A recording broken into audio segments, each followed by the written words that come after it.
Bonjour et bienvenue pour ce numéro 68 de votre TV Mag. À la une cette semaine, Ouigo, la nouvelle marque low cost de la SNCF. Tourisprudence, le magazine et la pastille d'informations juridiques pour les professionnels du tourisme. Une nouveauté avec TWE Web+, que je vous invite à découvrir. Puis nous retrouverons Pascal Pic, paléoanthropologue et professeur au Collège de France, avant de partir sur de bons chiffres pour l'année 2012 du point de vue du tourisme en France. Nous voyagerons ensuite jusqu'à la maison de Gandhi et terminerons bien sûr par votre rubrique Vécu en agence. TGV low cost avec la marque Ouigo, c'est parti, enfin presque. Il s'agit d'une déclinaison des concepts des compagnies aériennes low cost, mais attention, c'est un concept avec seulement certaines gares desservies. Vous devez arriver 30 minutes avant le départ du train. Un contrôleur contrôle non seulement votre billet, mais la taille de votre bagage. Vous avez le droit à un bagage supplémentaire qui vous sera facturé 5 euros. Il vous faudra débourser 2 euros si vous voulez un siège dans une voiture équipée de prises électriques et 1 euro supplémentaire pour recevoir par SMS des informations en cas de problème sur le trajet.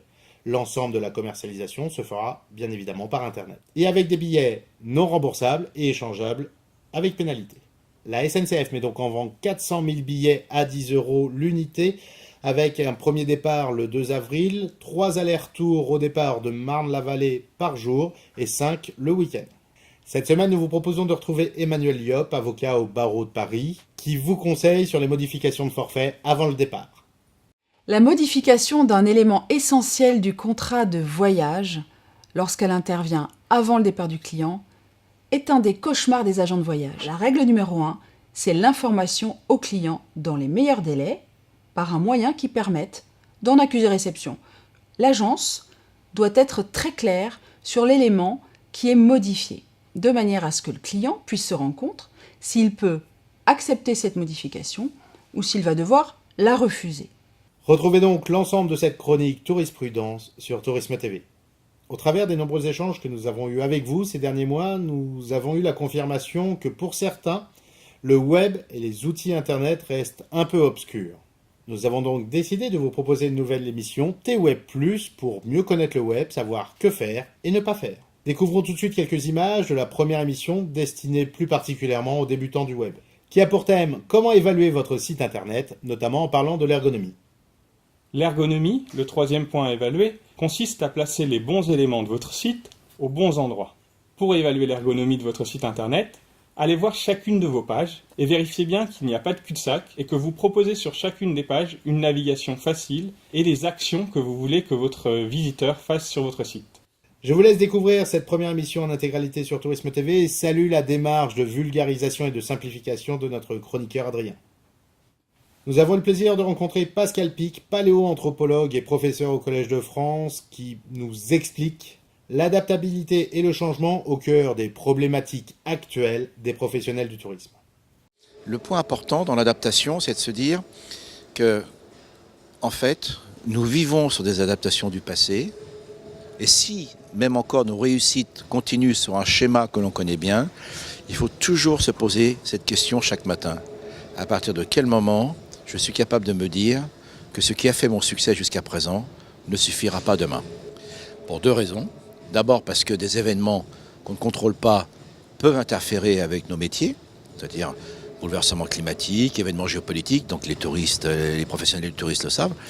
Et puis aussi, ce qui est important, c'est que nous-mêmes, nos succès nous amènent à changer le monde et que nous devons nous attendre à réagir face à des actions et même des succès que nous avons eus nous-mêmes. Ça, c'est pas évident, parce qu'on a toujours été nourris dans l'idée qu'il faut prendre une grosse part de marché, comme si c'était un gros fruit, vous savez, qu'il suffit de capter, etc.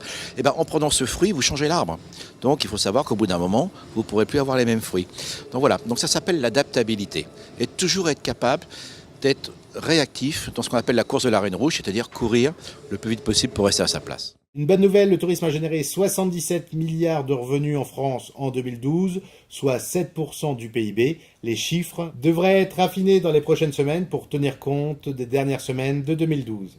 L'activité au niveau de la balance commerciale a généré sur les 9 premiers mois de 2012 un solde positif de 44% supérieur à celui de 2011. Il s'élève à 11,2 milliards d'euros, un niveau proche du niveau de 2007 avant la crise. Destination, un peu de spiritualité cette semaine puisque nous vous emmenons dans une des demeures de Gandhi. Cette maison est située à Johannesburg, en Afrique du Sud. C'est une demeure au calme, dans cette ville qui est aujourd'hui la propriété du groupe Voyageurs du Monde.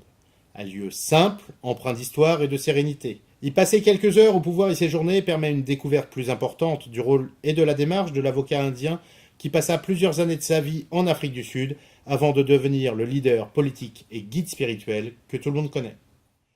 Pour votre rubrique Vécu en agence, ou plutôt cette semaine Vécu en office de tourisme, partons sur la Côte d'Azur, où à l'office de tourisme de Nice, quelqu'un a demandé « De Nice à Grasse, on prend quel bateau ?» Mais pire encore, une information plus précise a été demandée. Quelles sont les heures d'ouverture de la mer?